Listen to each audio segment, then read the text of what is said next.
Airdrops are one of the craziest things about the entire crypto space. You know, think about just being an early user to an application and then getting rewarded with thousands of dollars in free cryptocurrency. You know, this has happened to me several times with applications like Uniswap, ENS, 1inch Exchange, and so much more. I know some of that sounds too good to be true, like it might be a scam, but it's 100% legit because you have all these different crypto projects that are trying to release new tokens. And the playbook for doing this is to reward early adopters who have actually used the application so that you can bootstrap a healthy ecosystem. In this video, I'm going to talk about a brand new opportunity with the Arbitrum platform that is likely to do an airdrop in the future, in my opinion, and how you can position yourself for this. So before we get into that, you know, if you're new around here, hey, I'm Gregory, and on this channel, I turn you into a blockchain master. So if that's something that you're interested in, then smash that like button down below for the YouTube algorithm and subscribe to this channel.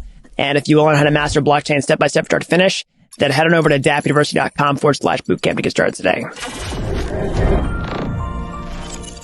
All right, so let's talk about how to get in on this potential Arbitrum airdrop. So let's kind of set the stage for how these crypto airdrops work in the first place. Let's use past examples. So let's talk about the Uniswap airdrop, for example. That was one of the first major airdrops that kicked off this whole strategy, where basically you get people who have actually made transactions on the blockchain with your application, and then you take a snapshot of that, and then you airdrop tokens to, you know, people who have done that. So the playbook is basically trying to figure out who does not have a token yet and then start doing transactions with that technology. Because in many ways, it's sort of like the idea that whoever doesn't have a token yet is probably going to have a token.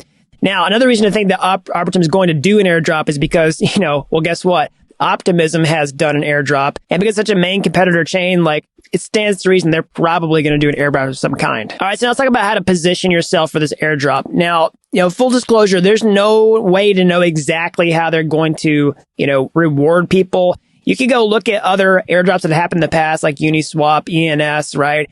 And you can also look at recent ones like Optimism, because they're starting to get kind of advanced in how they do some of these things to, you know, filter out people who are just airdrop farming. But I'm going to give you some ideas. So first and foremost, you want to get onto the network and start doing some transactions so that you can, you know, use dApps and stuff like that. So the main way to do this is by using a bridge. So this is just some technology that lets you connect your MetaMask wallet and take funds. So in this case, like cryptocurrency like Ether, for example, and then move them over to the Arbitrum ecosystem. So you need a MetaMask wallet. You need to go to bridge.arbitrum.io and use it. So I'll talk about that later in the video. I'm just going to give you the high-level overview for now. If you want to practice this, I highly recommend doing it on a test network first before you do the mainnet. And of course, don't bridge any funds that you can't afford to lose, because there's always risks associated with using bridges when you're getting on these ecosystems, okay?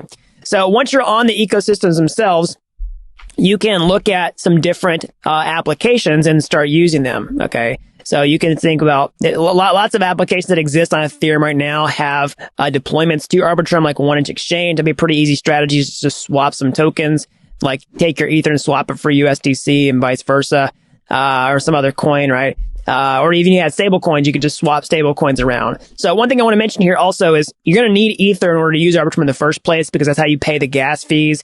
That's the whole beauty of layer twos. Like they're meant to help Ethereum scale, and you need Ether to continue paying the gas fees in those ecosystems. So even if you decide to swap stable coins around, you still need to, you know, pay with Ether for gas fees, but the fees are a lot cheaper than the Ethereum network once you're on the ecosystem itself.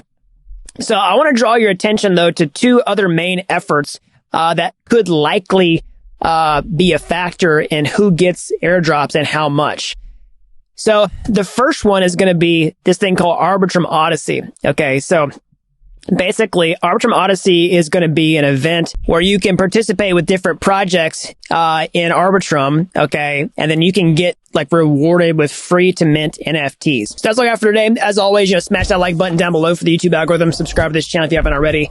It really helps these videos out, so then more people can learn about blockchain. And if you're as fascinated with this technology as I am, you want to get your hands dirty, how can you get started today? So